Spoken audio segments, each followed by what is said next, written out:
So a couple of these, again, because I mostly work with men, it's towards their wife. List who you feel a resentment towards. My wife. Double standard. What did the person do to you? Double standard. Doesn't treat me the same way she expects me to treat her. What do you want? Fair treatment. Similar expectations to how she wants to be treated. So again, there's that fairness element there. What do you get from having this resentment? Feeling that I'm better than she is. The righteousness. Are you satisfied with having this resentment? No. I'd rather be treated better. Is there another way to deal with the resentment? Yes. Attempt communication to express my feelings. So here's one. Actually, let me give this one. So this is again towards his wife. What did she do? She supported my son's unacceptable actions to the point of festering delinquent behavior, to the point of reversing my decisions and undermining my role as a father. So he felt that every time he tried to set limits with his son, she would undermine him. What do you want? An end to the relationship, a divorce. What do you get? And I think this is pretty stunning. Have established 2 separate families under one roof.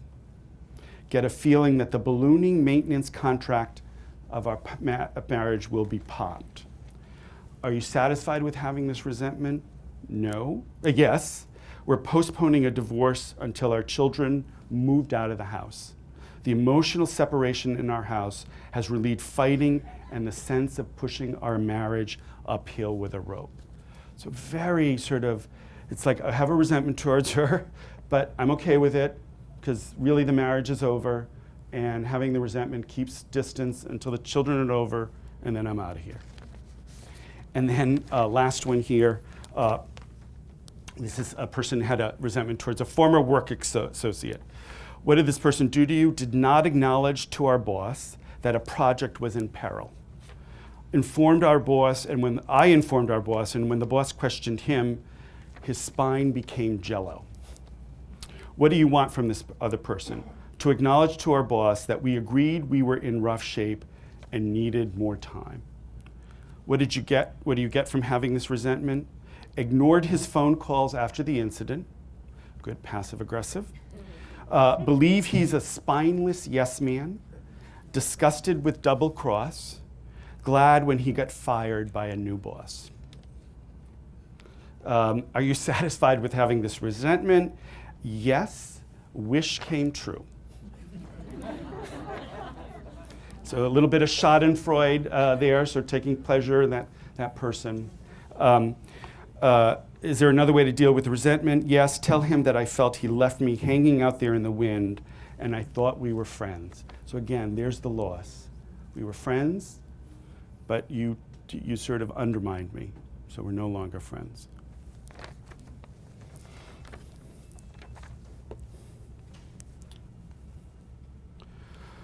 So Socrates said, life is a teacher in the art of relinquishing.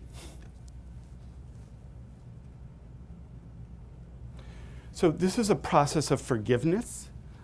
It's developed by a guy by the name of Everett Worthington, and he's a psychologist, and I'll talk about sort of how or why he developed this process. So this is a way, it doesn't necessarily have to go in this way, but I think as you work with people, I just find it very useful as a sort of a structure to help people, because we talk about forgiveness, but we're not sort of oftentimes sure how that sort of goes about.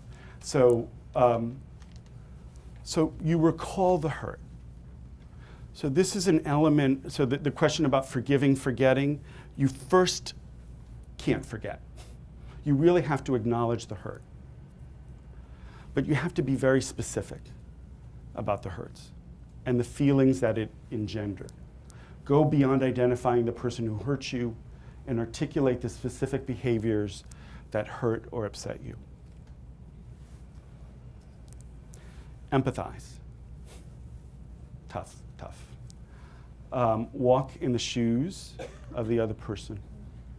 Consider their vulnerabilities. Again, really hard to do. The altruistic gift, recall when you have been forgiven by another. What was that like? Can you give it to another person? So that this notion of, okay, I recall my past where somebody forgave me, that felt good. It sort of helped the relationship. And so knowing that, it's something that I can sort of try to pass on.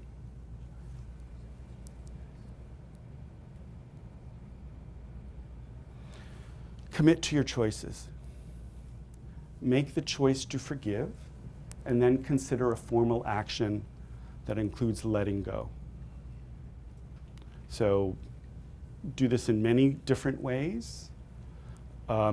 What I tell people is certainly you may have a person that you want to forgive that they didn't think anything that they did was wrong, or they deny it.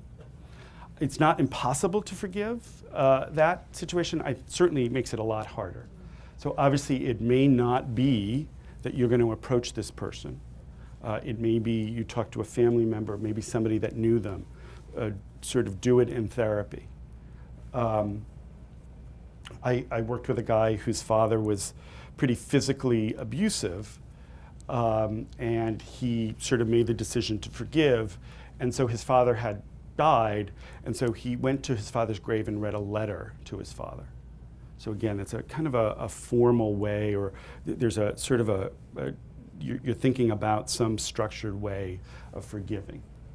Explain to yourself, clarify the boundaries of the relationship in a way that's safe and good for you. So people oftentimes, well, if I forgive this person, it gives them permission to hurt me again. And so it's helping them say, okay, you may need to alter the kind of relationship you have with this person in some way. Yes? Yeah, I just wanted to comment on that. This gentleman who first brought up the person forgetting thing, this is addressing it. The very first example that you gave from your collection of resentments was about that young man who said, I'm not going to take the bait anymore. It's like he forgave his dad, but he says, I'm not going to forget and keep walking right. into the trap. Right. Although he says, and maybe he did, he said he didn't want to forgive. Oh, okay. But maybe he did in that way, and that's the outcome of it.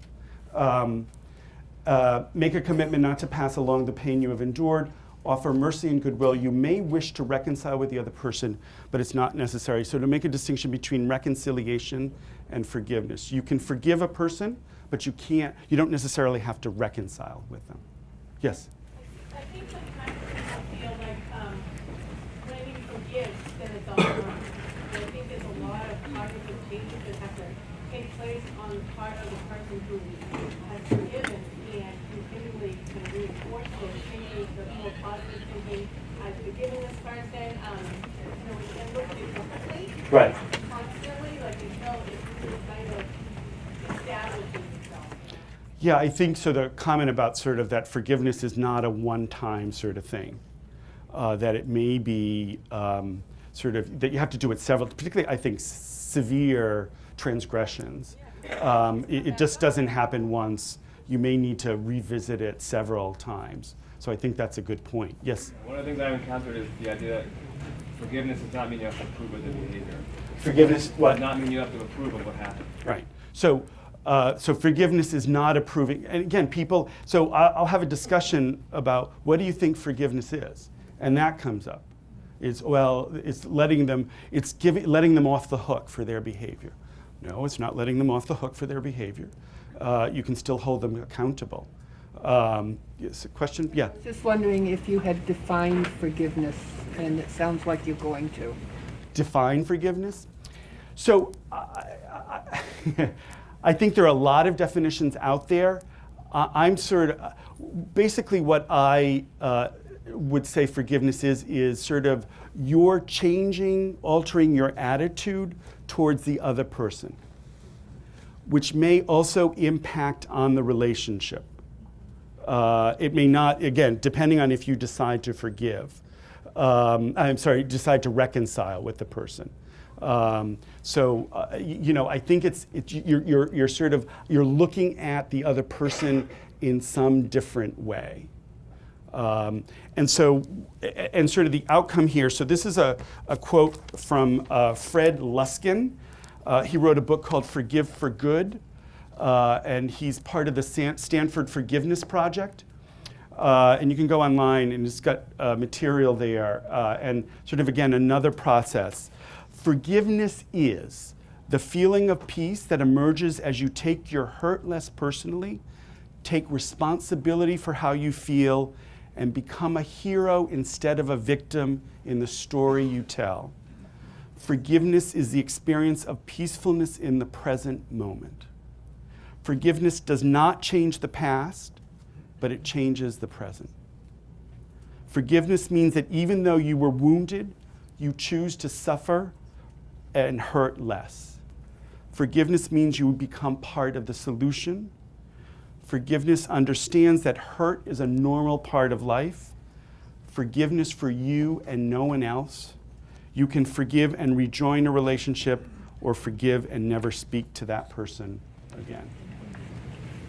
I think what happens sometimes when I talk to particularly adolescent boys, because that's who I work with, they struggle with this because they feel like forgiveness is letting the other person, making it okay what the other person did. Right. And there's that letting it go, and letting it go, and we have that discussion, letting it go different from forgiving.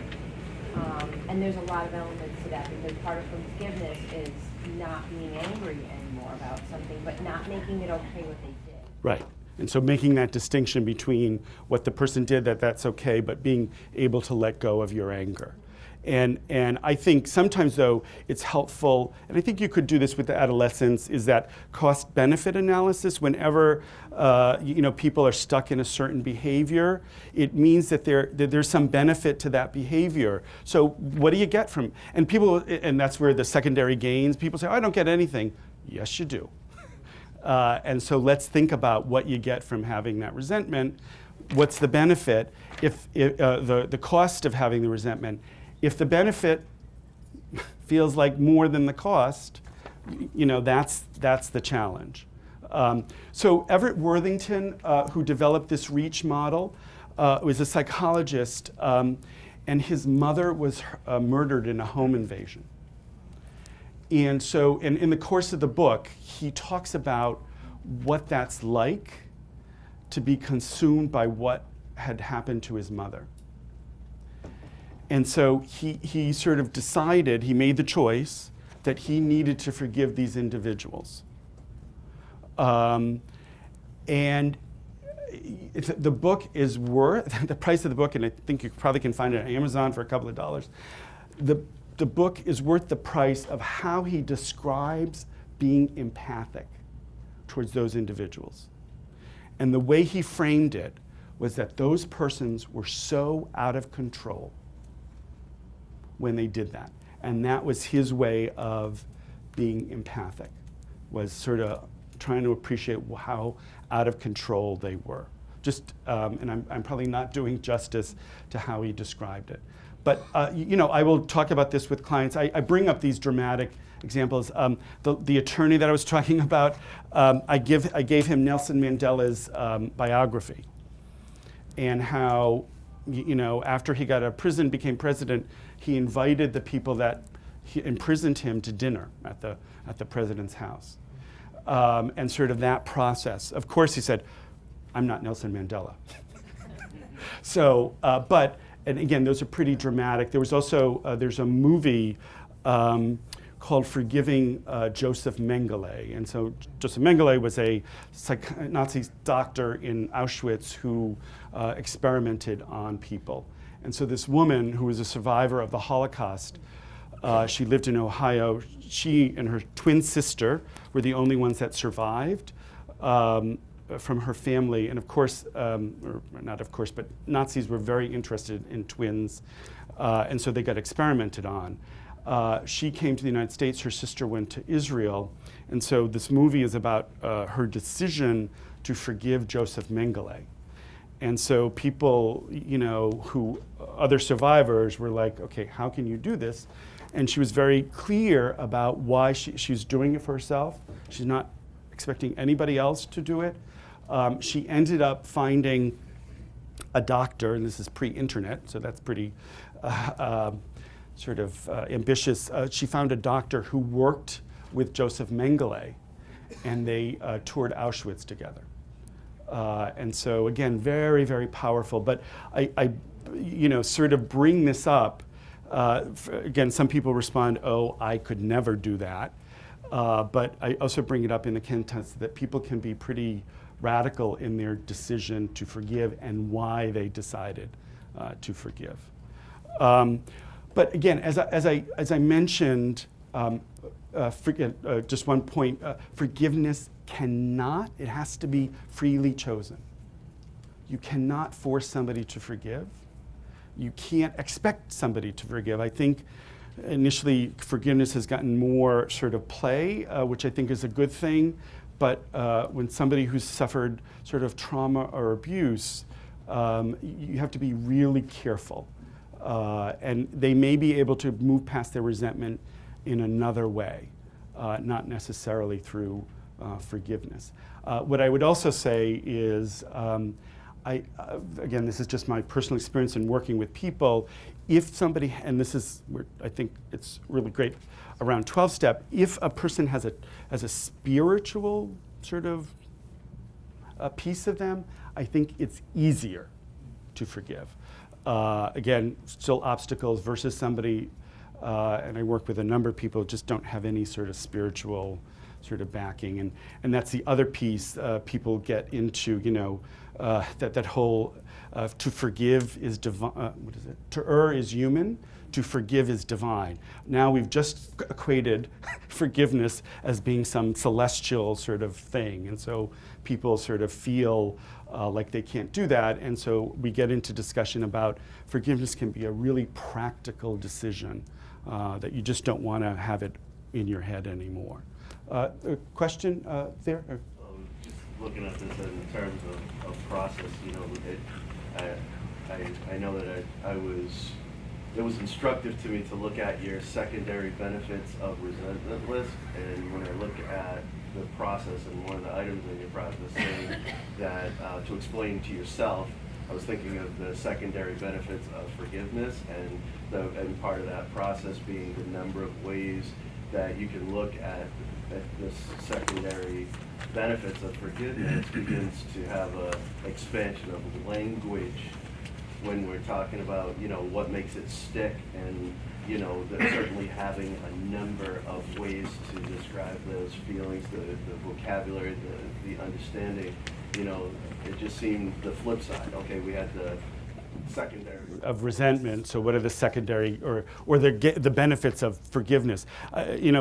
People here may have, but when I've sat with somebody who's decided to forgive, I think the freedom that they feel is pretty tremendous, and I've always been struck by that. Was there a question in the back? Yeah. As far as like self-forgiveness. I'm sorry? Self-forgiveness. Right. If you have somebody that just can't, I work in the prison system, and I'm working with a guy who's fairly young, he's early 30s, and he's been in jail already 10 years. He has another 10 to do. He killed his girlfriend in a blackout. Fiance. And her parents have forgiven him, but he gets high. He's cut himself up several times. He just won't even go there. So what would you suggest as far as even a form of? So the question is sort of somebody, she works in the prison system, she's working with a client who actually sounds very similar to a person I worked at Bridgewater with, where he killed his girlfriend in a blackout. Was it an alcoholic blackout, or was it a alcohol and drug blackout? Do you feel that the blackout was legitimate? Because sometimes people, I don't know, I don't remember, as a way of distancing themselves. Specifics about, he won't talk about it. He'll write about it, to get out of the consequence, he'll write about it, but he won't talk about it. Right. But he's like attempted suicide, I think 3 times. He's attempted suicide 3 times? Yeah. So, yeah, it's a challenge, I think. You know, it's this notion, and I think it's hard, but separating himself from the behavior. And that what he did, and again, that's also with other people, you do that as well, separating the person that may have committed the transgression from their behavior. And so trying to help them sort of make the distinction between of that, and that, you know, unfortunately, their lifestyle or the fact that they were addicted, that was a pretty, and they're different now. They're no longer in the sort of in the throes of their addictions. Oh, he still is? Oh, he's using in prison. He just can't get it. Right now, we're on contract, like I asked him to. Let's see how many days. Yeah, he just, that's what he does to get to not feel. Right. He's So, doing yeah, it it's a now. way of avoiding his feelings. And he's extremely intelligent, which is also really. So sometimes with that too, and this is another, some of you may have heard this, you know, so he probably needs some self-compassion, is what would he tell a friend? About himself? No, what would he, if a friend came to him and said, did the same thing, what would he tell that He'd friend? say, I know how you feel. He would definitely like back that. And would he encourage the person to kill himself? No, I don't think so. So He'd say, I what- wouldn't forgive either. I wouldn't forgive yourself. That's how he thinks. Yeah, but I would maybe have him explore that a little bit more. What would you tell somebody else who did that? You know, you wouldn't tell them to commit suicide, but what would you tell them to keep alive? So one other piece here. There is the H. Hold on to your choices. Reflect on how it feels to let go of a grudge. Find meaning in the pain you experienced. Discover the paradox of forgiveness. As you give the gift of forgiveness to others, you receive the gift of peace. And so I've already talked about that. The hold on to your choices. So sometimes, and this sometimes may get into the forgiveness forgetting, that is particularly in an ongoing relationship, the other person may say or do something that causes you injury.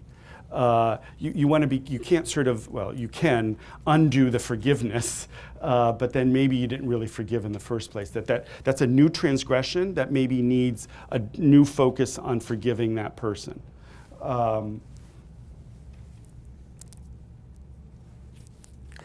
So this comes from acceptance and commitment therapy. So I think this is another way of sort of thinking about and helping people move past sort of resentments. An active taking in of a situation and the abandonment of ineffective change control agendas.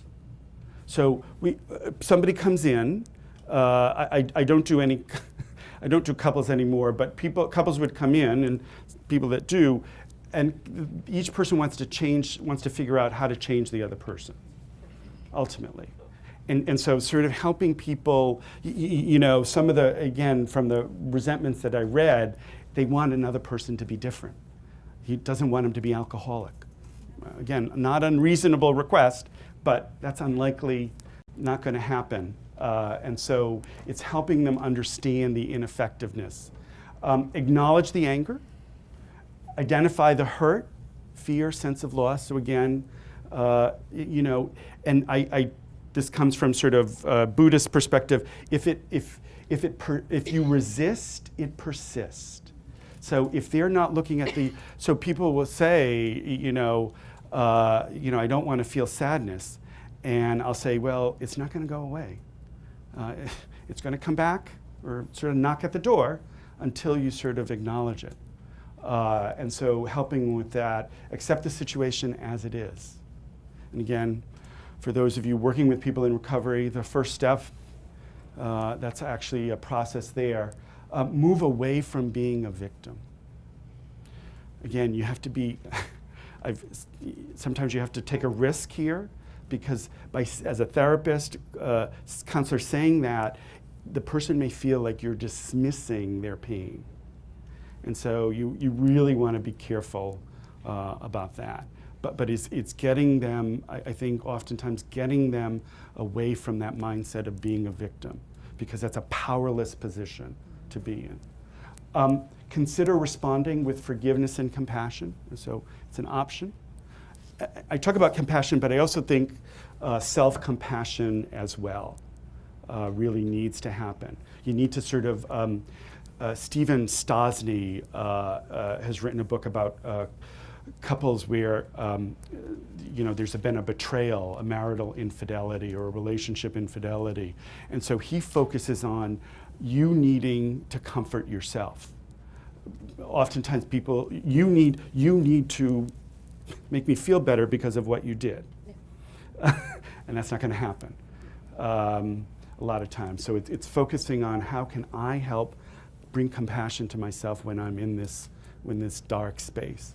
And then make choices that fulfill how you want to be living your life.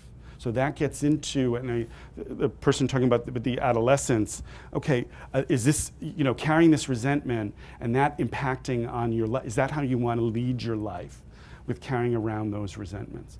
And so what are the choices that you want to make that are going to make you more fulfilled and happy? Resentment clearly isn't that. Yes? Interesting, because the first one is acknowledge your anger. Well, that they do very well. Then you move to number 2, identify hurt, fear, and sense of loss. These are adolescent men who put up a wall and they can't show vulnerability. So it's very difficult to even move past number 2 because they're not hurt, they're pissed off. So, and pissed off is socially acceptable to them. Right. And they don't have to feel vulnerable or exposed. So that's where they struggle with that number. One suggestion I would have is that do cinema therapy. Show movies. I worked in an adolescent lockup. It used to be down in Plymouth. It was the DYS facility, and it had the most serious offenders in the state there. And so we would show movies. And so I would ask them questions about the movie as a way to distance, but ultimately they ended up talking about themselves. But that may be an indirect way to helping them access those feelings, so it's not so direct. So I just want to leave you with one last quote.